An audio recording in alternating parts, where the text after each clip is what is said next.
Coming up on this episode of Nintendo Cartridge Society, Breath of the Wild won't let you pet a dog, but Hyperkin will let you pet the pupper in your Joy-Con grip.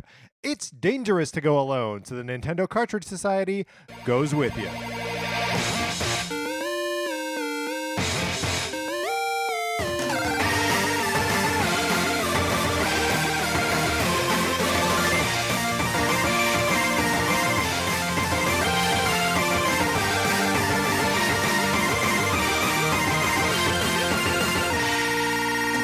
Welcome to Nintendo Cartridge Society. My name is Patrick Ellers, joined as always by my co-host Mark Mitchell. We've got a good show for you tonight. We are going to be talking about the news from the week, including a Nintendo patent for some kind of walking device. And surprise, surprise, we're going to talk about Capcom a little bit. And then on Thursday, we're going to be coming back to discuss the Champions Ballad DLC for Zelda Breath of the Wild. But first, Mark, how are you? I'm doing well. I had a little bit of a scare earlier this evening. Tell me about this. I was eating a salad for dinner, and I thought I was eating it with ranch dressing. Mm-hmm.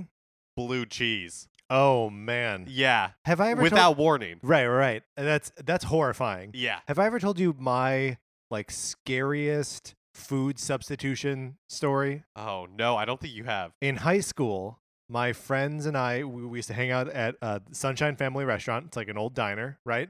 And we were there on my birthday, and they brought out an ice cream sundae with, whipped cream and chocolate sauce and a candle on top of it. Happy birthday to you. Put it down in front of me. I'm like, oh, you guys. I blow out the candle. I take a spoon, dig into the ice cream. Oh, no. Take a bite. It's mashed potatoes. It's a hot bowl of mashed potatoes covered in whipped cream and chocolate sauce. It is hot. It's so you're expecting. Oh, so they did it on purpose? Yeah. As a joke? Yeah, my friends were like, bring him this. It'll be funny. And it was. It's a story that I tell 20 years later. But yeah, there's nothing quite like putting something in your mouth and expecting one thing and it turning out to be another. It's a nightmare. I'm sorry for your loss, Mark. Weather today, it's fine. I have very few things to say about the weather. Yeah, I don't really have much to say either. It was pleasant. It was pleasant. I rode my bike today. It was fine. We were cornholing at work, and it was really nice. Oh, spend a little time outside. Yeah. That's nice. You could do that inside, right? Yeah, sure. If you have large enough space. Mm-hmm. Like a conference room where you've taken the table out. Right. Okay. Our guest weather today is Big Bear Lake, California. At the time of this record, it is 35 degrees. Seems like it's going to be hovering in the 35 to 50 range throughout the course of the week. Which is nice. Maybe even a little on the warm side. Can't get snow to stick. Yeah. Right? Oh, yeah. Good point. I mean, to me, this is very cold. Right. But yeah. Big Bear's, part of Big Bear's economy is based on the skiing, I would guess. So, yeah. So, yeah, big ups to Big Bear. Big ups to Big Bear. Now, why are we talking about Big Bear specifically, Patrick? Well, because my copy of Sonic Forces just got back from there, and we got a letter from our listener, Chris, who borrowed the game, and he had a lot of things to say about it. Needless to say, Chris is not really a fan of this game. No, but big ups to Chris. Big ups to Chris. For returning your copy of Sonic Forces. Yeah, this thing has not been stolen from me yet. And for including a well-written, yes, well-thought-out, well-reasoned yes, argument against the existence of Sonic Forces. Right, and we just wanted to pull a quick little excerpt here. Chris writes, I am sad to see how far Sonic has fallen. Earlier this year, the Big Blue had a fantastic return to his roots with Sonic Mania, a fun romp going through Sonic's best moments. It's just sad to see Sonic struggle when other franchises have come back. Maybe, just maybe, we will see Sonic rise again. But until then, I will fire up my Sega Genesis when I need my Sonic fix. Thanks again for the loaner and keep up the good work. Hey man, we can always go back to Sonic Mania, right? Right, and they've got to be making a Sonic Mania 2. Why would you not? That game was very successful for them. Okay, but I don't think you can apply logic or reason to this letter. Well reasoned. Sonic Team's development strategy. Yeah, not well reasoned. No. A good Sonic game is an anomaly. We just have to be thankful for it when we see it. But if you would like to give Sonic Forces a spin, you are more than welcome to Yeah, borrow you it. should. You should write into us with your address. I will mail it to you in a return envelope that comes right back to me This whenever you're done costs with you it. nothing. It costs you nothing. Sets me back about $9. Yeah, it's basically like Patrick giving you $9. It basically, plus a copy of Sonic Forces for the time being, or forever if you want to stiff me on it. Please don't stiff me on it. Yeah, Please don't steal from me. No. All we ask, is you like send us a note like Chris did. Yeah, just let us fill know. out like, the form that comes along with it. That's right. Okay. Spoiler now, there's a little bit of a Oh, form. was it a secret? It was Yeah. a little bit of a secret. Okay, I wasn't there's a telling little bit of anyone. homework. There's Yeah, a little okay, bit. There's a all little right. bit of homework there. Yeah. But send your physical address to Nintendo Cartridge Society at gmail.com, and I'll get that right out to you. Mark, what have you been playing this week? I've been playing Breath of the Wild Champions Ballad, the second DLC pack for The Legend of Zelda. As have I, obviously in preparation for our episode on Thursday, so we won't dwell on that right now. I've also been playing Yooka-Laylee, which I had skipped when it came out on other platforms because I was like, oh, I'll wait until that's on. I think at the time I was like, I'll wait until that's on Wii U. And then I was like, no, now I'll wait for it to be on Switch. And I don't know if it was worth my time or money to pick up.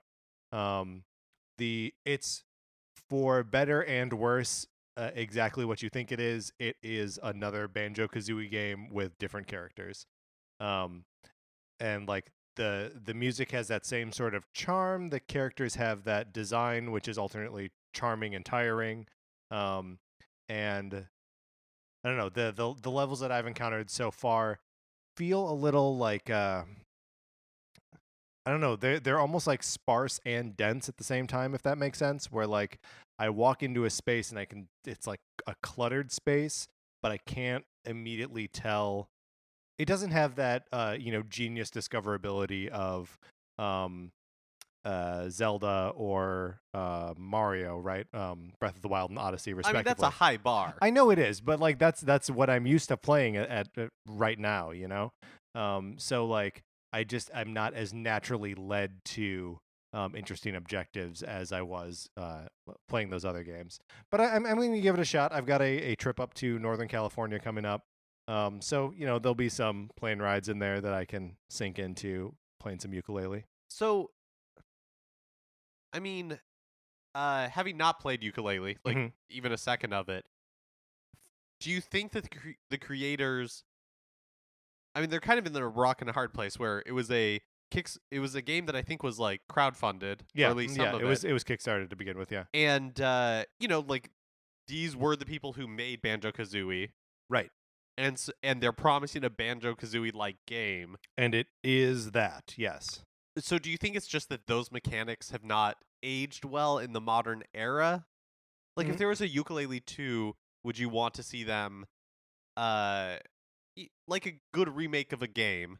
Yeah, I mean from previous generations where it's like it's the game we remember, not the game that actually existed. Right. Yeah, and I mean it is it suffers from the like kind of collectorama thing that those games suffered from and that Donkey Kong 64 suffered from. And that modern Donkey Kong Country games suffer from. But like, yeah, I think would possibly with just more careful like level design and just more of a focus on making the levels themselves interesting rather than like, collecting because you want to. When I'm playing Zelda, right, and I'm collecting Korok seeds, I'm not doing it because I want to like see those numbers go up. Or even really because I need the extra inventory spaces. I'm doing it because the world is inherently engaging and then it's rewarding me for engaging in something that I find interesting. And I think that this game so far, for me, doesn't have that. So I would love to see a more, just with the lessons learned from Breath of the Wild and Odyssey applied to this. I think it's that easy for me. Now, let me ask you a question unrelated to the ukulele. When's the last time you played Animal Crossing Pocket Camp? Ooh, been a little bit. Have you been playing? No, it's really fallen out of my routine. Yeah. I mean, and I think that it, as long as it is part of a routine, then it's very easy and very fun to like pop back in and like do a couple things. But like you put it down for like 2 or 3 days, and then it's like, The idea of getting back into it, I think you're right. Like once I open it up, I would engage with it, and yeah, I'd have the fine enough time. But it just feels very like needy yeah, and like fussy, not in like a fun way. yeah, yeah. And then you got to like remember what you were doing. Yeah, I mean, there's a fine line. Look, mobile games occupy a weird space in my brain where, like, for the most part, I don't think about them.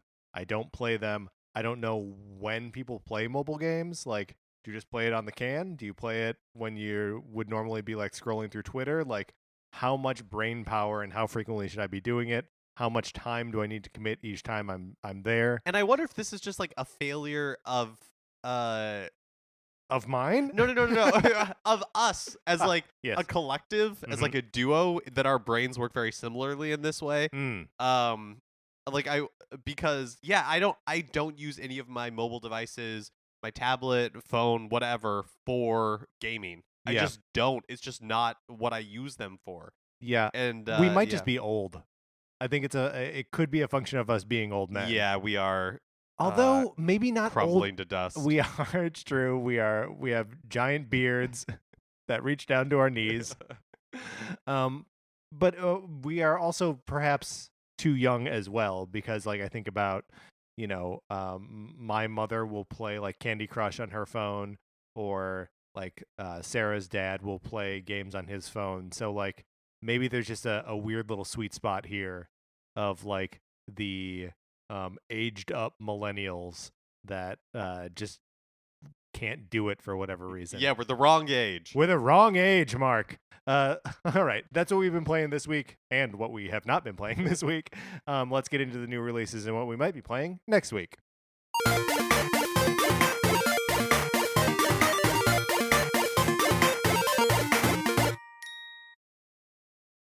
Before we get into new releases, if we started talking about games we haven't been playing, that would be a very long segment every week. Snake Pass. Haven't picked it back haven't up. Haven't been playing it. Metal Gear Solid 3. Haven't been playing it this week. Yeah, that's a good game, though. Let's talk about Metal Gear Solid 3 for a little bit. Oh, God. It is on not on the agenda. It is on the 3DS, though, so it does. Oh, you're right. So it counts. That does count. It we cannot could be talk a future 433 topic. New releases for the week. It's slow. It's like the week before Christmas.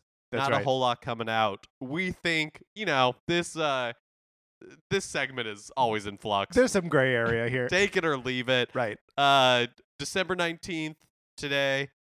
There's 3 Switch eShop games coming out. Brawl Out is one of them. I would say that's probably the biggest release today. No offense to Crawl or Dragon Fang Z. Yeah, and Brawl Out is, I think we discussed this a little bit when I talked about Brawlhalla last week. Yes, which is not Brawl Out. Which is not Brawl Out. Brawl Out is, so both of those games are Smash Brothers-like games from independent studios. Brawl Out is the one that features guest characters from other indie games, including Juan from Guacamelee, who is maybe the only one I care about. But I don't know, Mark. We've recorded 2 different conversations about hypothetical Smash Brothers things. We love Smash.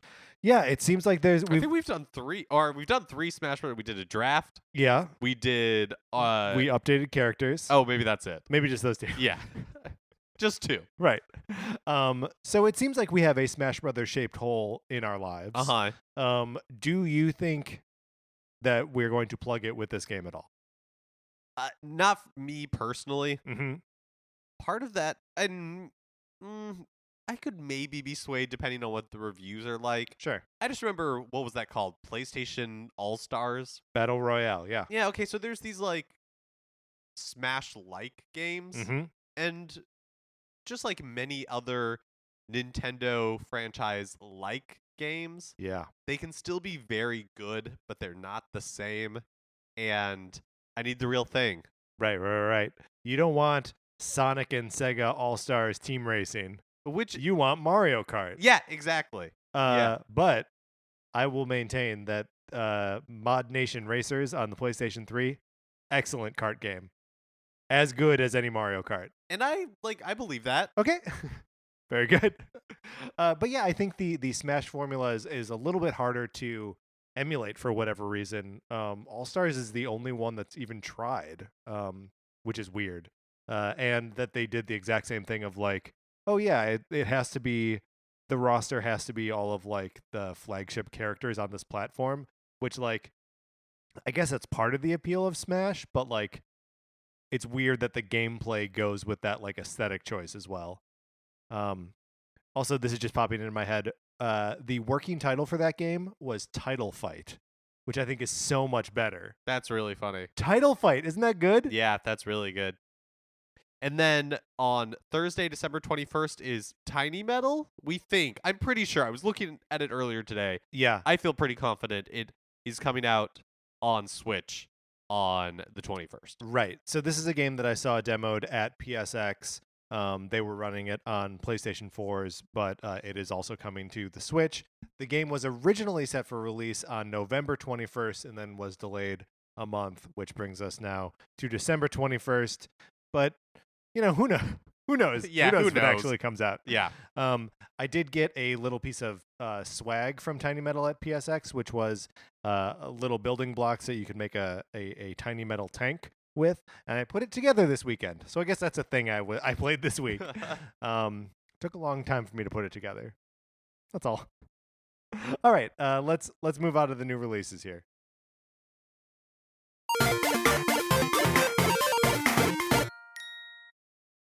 Now it's time for a regular segment on our show. It's time for 433. In 1952, American composer John Cage wrote a piece called 433, wherein a performer or group of performers didn't play their instruments for 4 minutes and 33 seconds. For the purposes of this show, our instruments are talking about Nintendo. So for the duration of one performance of 433, Mark and I will talk about something not at all Nintendo related, thus fulfilling the contract of the piece. Today, Mark, we are going to be talking about salad dressing. Now, I know why this is on your mind, because you just had a harrowing salad dressing experience. What's your go-to? So, I'm not much of a dressing guy. Is this a something that has happened as an adult, or have Mm-mm. you always been not really a dressing person? I've always not really been a dressing person. Oh, wow. I am happy to taste a carrot, to taste a cucumber, even to taste lettuce. For me, suddenly having like a tangy or creamy or sweet taste like stapled onto those things is confusing, and I don't like it. Wow, I don't understand it, but I can respect that. Thank you. There's a purity to it. If I have to choose a dressing, Uh-huh. I'm in some kind of weird world where like I can't say no dressing or just on the side and then don't eat it. I will usually go for like a balsamic and like, you know, oil, or like an Italian. Usually something lighter. Occasionally a ranch if I'm feeling indulgent. But by the time I put ranch on a salad, I don't feel like I'm eating salad. So, Patrick, 10 years old. Yeah, He's eating salad. right. What's going on there? It's just dry? It's just dry. Yeah, As a 10-year-old? yeah. You're like cramming down dry salad. How do Yeah. you get it down your gullet? I mean, I chew. I eat it the way I eat the rest of food. I don't like throw my head back and choke it down like a duck. I eat it like it's food. I don't know. You're like one of the only people I've met who doesn't use salad dressing full stop. Yeah. Yeah. I mean, we have a couple salad dressings in my refrigerator. Sarah will enjoy salad dressing, and occasionally I will put some on, but it is my default is no dressing. So celery. Let's say there's celery sticks. Yeah. You just going straight celery? What about Wait, peanut butter? Well, I don't understand the question. So that's different. Uh, If I'm having first of all, any excuse to eat peanut butter, I'll take it. Thank you. Peanut butter's delicious. That's not directed at you. Oh, okay. That's just directed at any Have you peanut been butter coming up against a naysayers lot out there. Have you been coming up against a lot of that? Kind of nightmare world do you live in, Mark? What about you? What's your go-to Ranch. for yeah, ranch? Oh yeah, which I learned is one of is a very very stereotypical American thing. Yes, absolutely. And so other countries, when they're doing like, I'm an American. I want some ranch. Yes, yeah, that's their like go-to, and I get it. Yeah, because I mean, we're big, fat, and dumb, and that's Can't argue with that. we want our ranch. The interesting thing, and yeah, I'm gonna go ahead and say this is interesting. Yeah, why is not? I only really like it on with vegetables. Like I don't want to dip my chicken wings in it. Oh, see, now that is interesting because when I do like ranch as a dipping sauce. Okay. And I like dipping sauces. I think that's fun. I like to, even if I've got something that you're like, maybe you don't need to dip that. That's already pizza.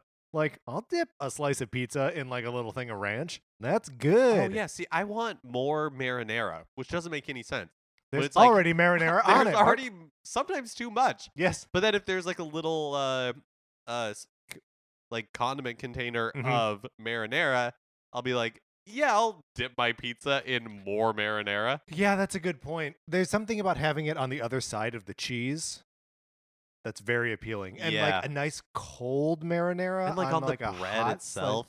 What's that? And on like the crust itself. Oh yeah. No, that's a home run too. Now we're straying dangerously far from dressings. Yes. But what are your feelings on mustard? Oh no, mustard's not for me. Here's the thing. I lived in Chicago for many years, and I don't really like mustard, and I really don't like crappy mustard, right? Like the kind of mustard, like condiment yellow mustard. I really don't like. But living in Chicago, you have to get mustard on a hot dog, otherwise you will be ridiculed. I've been made fun of after placing an order for a hot dog from the staff who I'm about to pay for the food for like getting ketchup on it or whatever. Is it for one of those quote unquote fun places where they're mean to you? No, I mean they are mean to me, but it's not fun. Well, we'll never know for sure. We will, in fact, never know for sure. We were accompanied today by pianist Armin Fuchs. Armin Fuchs. All right, Mark, let's get out of this segment.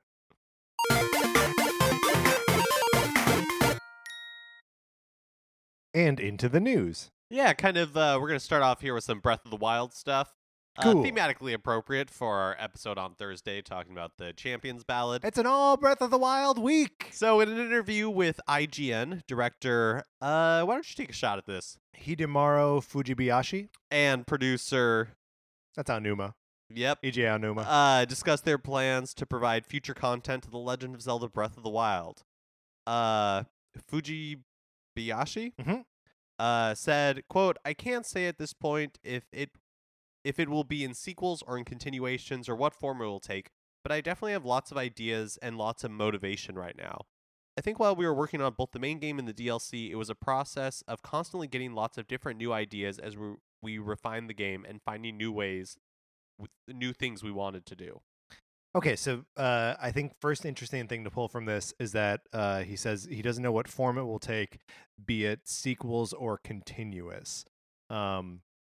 That's interesting to me. The idea that they may just do a sequel, either like in this engine or like in Hyrule as it is presently, or yeah, like in a way, it kind of reminds me of obviously Ocarina of Time and Majora's Mask, but also Super Mario Galaxy and Super Mario Galaxy 2, which was a rare direct sequel to a 3D Mario game. Yeah. And it kind of came about because they had so many unused ideas and they already had like the mechanics and the engine figured out. So they were able to just roll straight into kind of like expanding on what they had already done. They just needed to build a Yoshi. That's it. Yeah, exactly. That's all they needed. And they made a second great game that's like as good as the first. Also, don't think that I didn't just hear you burp. I'm sorry. I thought we could roll right past no, it. you tried. I apologize. I just got so excited talking about Mario. So yeah, I would be very interested, obviously, in a direct sequel, or not a direct sequel, but like a Ocarina Majora's Mask type situation where they take those mechanics and then kind of subvert them or turn them on their head. Yeah, just take. I mean, the play with it a little bit. Yeah, I mean, the thing that's so like fundamental to the way Breath of the Wild works is that it's like all about exploration, right? The whole game is really just you building up your confidence with your relationship with the space, right? And the like the kind of transition from Ocarina to Majora's Mask is they change the space. So I wonder if if you change Hyrule, like if we get the same engine, same graphics, whatever, but we're in Termina, or just like another location, maybe the island of Koholint from Link's Awakening. Does changing the location fundamentally change like the nature of the game? It's all very interesting to me what that could be. Yeah, I think the possibility. One of the really cool things about this kind of like new version of Zelda is that the possibilities seem endless. Mm-hmm. Of course, one of the small complaints we all have about Breath of the Wild we all have it. is that you cannot pet the good dogs. Right. And There's so many good boys. There are many good boys in this game, none of which can be pet. No. And Fujibayashi responds directly to this in IGN's interview because it's brought up by Andrew Goldfarb. Yep, doing the Lord's work. Yeah. Goldfarb, good work. And Fujibayashi says, even in situations like this, talking to people and finding out that people want to pet dogs gives me a lot of motivation, a lot of ideas for things we could put into the game. He explains that the reason it's not in there is because it's it's a specific verb. It's basically like you would have one use, which is to pet the dog. Right. And pet is like a whole nother verb, that they would have to add to the collection of like verbs in the game. Right. And then when you would have to like possibly have the option to pet other like living creatures in the game. Yeah. Like people and enemies and whatever. And like it seems like one of the probably most difficult parts of game design is like curating the list of like things you are able to do. Yeah. And paring that down to like the bare minimum. And so petting the dog just doesn't fit into that. Right. It's too constricting of an action. So like instead of being you can drop an apple anywhere, right? And if you do it in front of a horse, the horse will be happy and eat it. The dog will be happy and eat it. You'll distract something, whatever. But like, yeah, if pet is just for dogs, but just pet for dogs is very good. That's a very good action. It's a dream for whatever continuation of Breath of the Wild. That's right.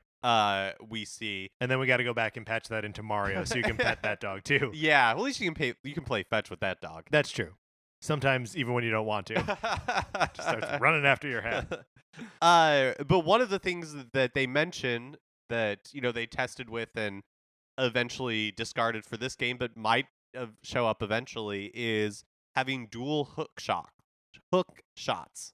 Pretty cool. Yeah, so you could like basically swing around like Spider-Man. Yeah, that's a direct quote from Aonuma, by the way, is go anywhere like Spider-Man, which is awesome. But they eventually removed it just because it completely broke like the climbing mechanic and things like that. Right, which is another, that's one of the ways that the game actually like gates you from being able to explore everything boundlessly from the get-go, is you need to get better climbing ability either through clothes or food or just leveling up your stamina.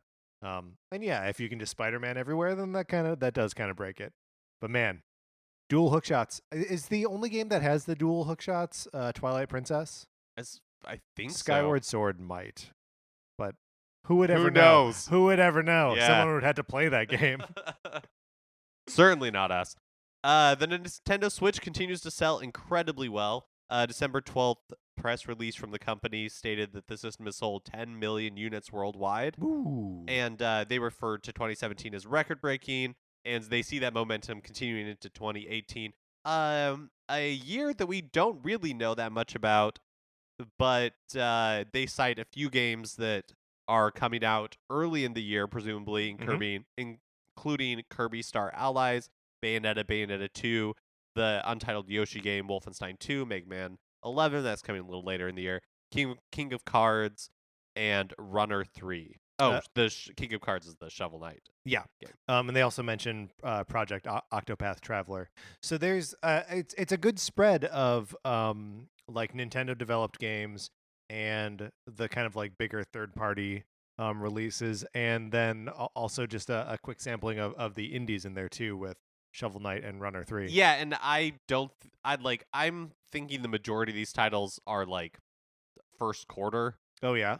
2018, because I don't think that they would be releasing things at the pace they're releasing things in 2017 if their 2018 didn't look stacked. Why put Xenoblade Chronicles in December Yeah, if your that's a good 2018 point. That's a good looks point. weak? Why release the Champions Ballad in December if your 2018 it looks questionable? We think there's a Fire Emblem game coming. Zelda's for a while been basically a yearly series, and we haven't seen one of those like 3DS Yeah. DS style, like throwback Zeldas in a while. Right. Since So I mean, unless you want to count Triforce Heroes. yeah, or like a Link which was Between late. Worlds. Yeah. So I think there's a lot of, Animal Crossing, Pikmin. I think there's a lot of opportunity for 2018 to be a very exciting year. What's interesting about 2018 and just like Nintendo games going forward is I don't think we've seen any of the like smaller scale Nintendo projects yet. We haven't seen any of the kind of games that would have been on 3DS come to this system yet, and we haven't seen any like Captain Toads or anything like that. Like everything that we've seen from Nintendo has been like the big release stuff. And so I mean I'm really eager to see like those sorts of smaller, like not blow you away titles actually come out and like start taking up space on the system. And they've been talking a lot about new IPs. Yeah. I correct me if I'm wrong, but is the only new IP we've seen so far, not only, but not in a disappointing way, but ARMS. Yeah, from Nintendo. And if you want to count 1-2 Switch. Right, yeah, which I don't. And so I think it'll be interesting to see what that means as well. Right. Where's my WarioWare game? Please, I would love it. I would love for Rhythm Heaven to still be a thing. Oh man, can you imagine taking that? Like that would be a good thing to take to a party, like and actually have people play. Yeah, it'd be awesome. That'd be so fun. All right, let's get into the Capcom news because you knew it was coming. Yeah, you knew what you got. You knew what you were gonna get. Yeah, when you signed up, and so now you're getting it. In an interview with Game Informer, Mega Man 11 director Kohei Oda said that Capcom is, quote, well aware that there is demand out there for new Mega Man Legends and Mega Man Battle Network games. Patrick, explain to me what Mega Man Legends and Mega Man Battle Network are. Mega Man Legends, there were 2 of these games. They were like 3D like role-playing games kind of, not menu-based, but just like action RPG? Yeah, a little bit like Ocarina of Time-y. Oh. But not. I mean, they're held in high regard and include some characters that have appeared in like other Capcom stuff going forward. But like, I don't know. And the Mega Man Legends 3 was in development for a while, and then like during the 25th anniversary year of the Mega Man franchise, Capcom nixed it. Oh yes, I remember. Wait, so are these like PS2 era games? Yeah, I think the first one is a PS1 era game. And then there was the one sequel and the Misadventures of Trombone maybe is the character's name. She's a character from the Mega Man Legends games. It's supposed to be a pun on like trombone. I mean, probably a lot of the Mega Man like good Rockman guys. And yeah, like he's yeah. Rockman. His the female counterpart is named Roll, so they're Rock and Roll. Bass and treble are Mega Man allies. So yeah, there's a lot of music puns there. So she just continues that tradition. And then Mega Man Battle Network is another RPG. This one is like a menu-based combat thing, and it all takes place like in the digital realm. Like instead of robots, they're like programs that do battle with each other. Neither of these series are series that I have really been into, but it's just interesting to note that the higher ups at Capcom are like, oh yeah, we got to pay attention to Mega Man for a little bit now. Are those titles that have they been on Nintendo platforms before, or were they mostly like? Yeah, so Mega Man Legends, I believe on the Nintendo 64 was called Mega Man 64. And the Battle Network games, I believe have only been on DS and 3DS. Oh, So okay. yeah, Because the they're reason I asked mm, is that CEO Haruhiro Sugimoto hmm teased future Capcom Switch support from the telling Nikkei that they're interested in porting games to the system that weren't previously available on Nintendo platform. So that I think that would apply to the misadventures of Trombone Uh-huh. and Legends 2. And also immediately my mind goes to Resident Evil 5 and 6. And 7? Yeah, and 7. Why not? Even if 7 we can consider like a current game and not like an old game being ported to Switch. Would you play 5 and or 6? I'm talking about Resident Evil now. If they were ported over to Switch. Yeah, totally. I don't hate 5. Yeah. I think it's especially in co-op, I think Yeah. it's super fun. And I think that was a really like fun mechanic to put into a Resident Evil game and to have it work as well as it did. Yeah, for sure. I'm curious about 6. So yeah, throw like both of those in for a I don't know, like $40-$50 port job and I would totally buy that. Yeah, give us a good port job. Yeah. Nintendo has filed a patent for a passive walking device and passive walking module. So I love it. drawings that accompanied the patent look like some sort of like bipedal walking robot. Yeah. I mean, crazy patents are out there all the time, Yes. but I like to think this is like a quality of life product that they've been working on. What do you, okay. You know how they had the like quality of life initiative that yeah. you know they had the the vitality sensor. The vitality sensor. Yes, thank you. I'm hoping that this is like next generation Rob the Robot. That you get a little robot friend to walk around your apartment. Yeah, but can it be like big enough to just like pick me up so I don't have to walk myself? Oh, so we're talking like real quality of life stuff. Yeah. Where you don't even have to get up anymore. Right. Here's the thing. If I have a little Nintendo robot who will like go to the fridge for me and get me another beer while I'm playing, I mean, then Nintendo becomes the best video game company ever, right? Now that's the quality of life we're talking about. Freeze frame and then credits scroll. Right. Pokemon Crystal is releasing January 26, 2018 on the 3DS eShop. So good job everybody that bought Pokemon Gold and Silver. Because now the third version's coming out. So thank you. That's what Crystal is. Crystal is the like third sort of mutant version of the other two. Yes. Okay. Great. Speaking of a mutant version of the other two, Eurogamer did a little follow-up report on the rumored Pokemon Stars. Oh, yeah. And they're saying that it did actually exist. It was more than just a tech demo. It was to be an expanded version of Pokemon Sun and Moon, but that as the Switch became more and more successful, Pokemon title this year was deemed unnecessary, and Nintendo wanted to continue to support the 3DS this year, so having the Ultra titles, Ultra Sun and Ultra Moon, which released last month, ensured a tentpole holiday release.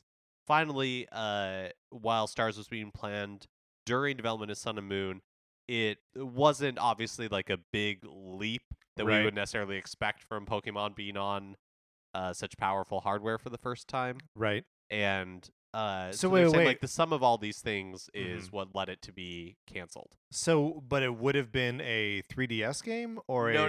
It would have been a Switch game. Yes. Okay. Yeah.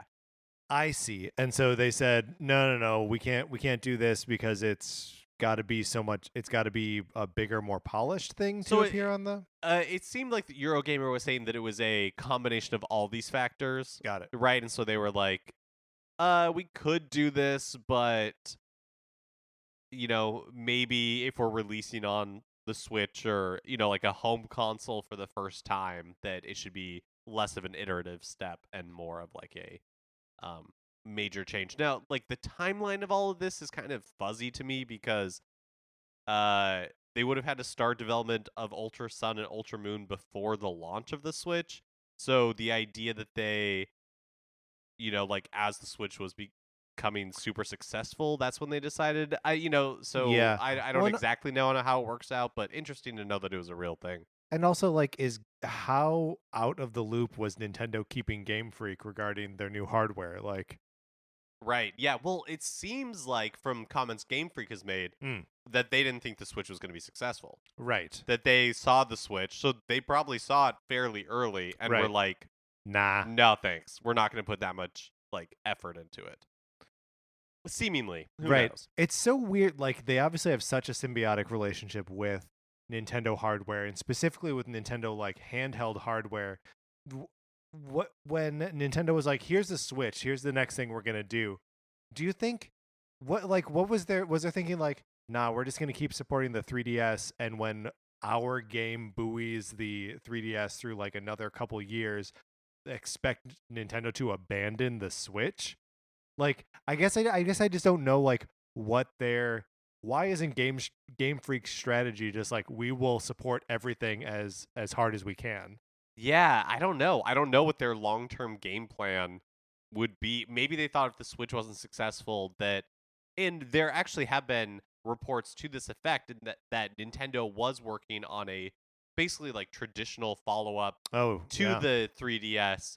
You know, hedging their bets a little bit like they did Mhm. when the DS launched. You know, they were all about that third pillar for a Third while. pillar, And so baby. it makes sense, you know, The like Game Boy still you know, lives. like Nintendo wouldn't put necessarily all their energy into the Switch, and then if the Switch failed, Mhm. had nothing planned. The 3DS has sold like what 70 million Right. units worldwide, so there's definitely, yeah. So I think they were anticipating if the Switch doesn't take off like we thought it would, we would have a 3DS successor that we can release, and Pokemon could continue on that probably. Do you I know we're getting a little bit off track here, but do you think there is a like designated handheld 3DS successor in the works right now? No, I would be very surprised. I would too. Right? Like the Switch kind of uh fills that niche. Yeah. Yeah. I would be surprised. Yeah, me too. ARMS version 5 is coming sometime this year. Yeah. Nintendo premiered a teaser trailer on their Twitter account over the weekend. Shows off a mysterious new character and a stage, and man, that's just another big thing to drop in the next what, like week and a half, 2 weeks? Yeah, I mean, it's amazing how quickly Nintendo's iterating on ARMS. And like every update is a new character, a new stage, and then like some like little quality of life things. You know, they've improved like the lobbies and like stuff for multiplayer, and there's that sort of like in-game achievement system with badges. Um And they have that party crash yeah, mode, you the know, party like just crashes like that have been things happening. like that. Well, especially because and we've talked about before that these it feels like they're releasing these updates at an increased pace. Like the Yeah. last 3 months, ARMS has seen a lot of updates that it Yeah. didn't really see in the first, I guess, like 3 or 4 months of its life. Yeah, I'd be interested to see like numbers on like active users on ARMS. Just because obviously it draws fewer eyes than Mario and Zelda and Mario Kart and And even Splatoon. Splatoon. Um, but like the game is getting fuller and richer and more robust every month. So like it's one that I think people were probably sleeping on when it came out. I know it sold over 1 million copies. But like I don't know. I think it's slowly getting itself to a like a respectable place. And I wonder if Nintendo will ever like print a copy of it that has all of these like new versions just on it, so people can play that like a brand new game with a ton of features. There have been rumors the past week of a Burnout Paradise remaster coming from EA. There Hmm. was a supposedly like a classification or rating in Brazil for a remaster of this game on PS4, Xbox One, and a Switch version. Hmm. Uh, so we've like everybody's obviously been burned by retailer and rating listings before, and EA doesn't really do the remaster game. You know, that's like Yeah. not a part of their business model, weirdly, actually, to me. But if this were to happen, I would be incredibly interested because Burnout Paradise is the one Burnout game that I have played. I know it's not necessarily a fan favorite Yeah. Burnout game, but I have so many good memories of just like hanging out at a friend's house, cruising around like paradise or whatever it was called, and like crashing and going into crash slow-mo mode. And I don't know, I would totally buy this. It would also suggest a little bit more EA attention on the Switch, which so far it's been pretty limited, and like they've made comments where they're like still not totally sure that they want to support. Yeah, I mean, I think the platform. only thing they've released is FIFA, and then next year we're getting, what is that game called? Fe? Yeah, which seems to which is like Fe like an indie game essentially. Yeah, I mean being it's published it's by from one of their EA. like smaller internal studios. Yeah. And then finally, hardware company Hyperkin is making a Pupper controller attachment for your Nintendo Switch Joy-Con. You'll probably remember that when the Joy-Con and the Joy-Con grip were first revealed, everybody was saying how much it looked like a dog. Mm-hmm. Hyperkin is finally tapping into that untapped market. That's right.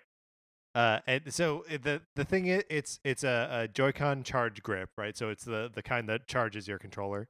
And it's a little bit wider and kind of it like angles out. So instead of being like that the Joy-Cons are parallel with each other, they're sort of like slanted in towards the top. And then it comes with stickers that you can put on the grip itself to give it like a little puppy dog face. One of the stickers has a bone in its mouth. It's all very cute. It's available for like $30 on Amazon, but really, what price can you put on happiness? I mean, that's what you'll pay for a charge grip anyway. Oh yeah, great point. Yeah, and the grip that came with your system does not charge your Joy-Cons. So what's the matter, Mark? Nothing. I was contemplating the ramifications of such a thing. You were just thinking right now, do I need to buy one of these things? Look, it's a puppy. You can't pet the dogs in Breath of the Wild, even though Fujibayashi knows you want to. So you can pet a dog that is your Switch controller, and that's just as good. All right, Mark, let's get out of the news. And that's going to do it for this episode of Nintendo Cartridge Society. We would love if you would rate, review, subscribe, all that good stuff on Apple Podcasts. And really, thank you sincerely to everyone who has done that already. It does wonders for our discoverability when we get reviews on Apple Podcasts. Helps a lot. And if you have any questions for us or would like us to talk about anything, you can or you want Patrick's copy of Sonic Forces. Yeah, if you want my copy of Sonic Forces that is still in the mix, you can have it for as long as you want. You can just shoot us an email at nintendocartridgesociety@gmail.com. Please follow us on Twitter. We are at NinCartSociety. Check out the Facebook page, which of course is just Nintendo Cartridge Society. If you like Mark and Mine's opinions, we write about comic books on ReckonPunch.com. Olivia Duncan made our logo. Our theme music is provided by 8-Bit Betty. You can check out more of his music by going to 8bitbetty.com or by listening right now. For my co-host, Mark Mitchell, this is Patrick Ellers, assuring you we will always let you pet the dog. Thanks for listening.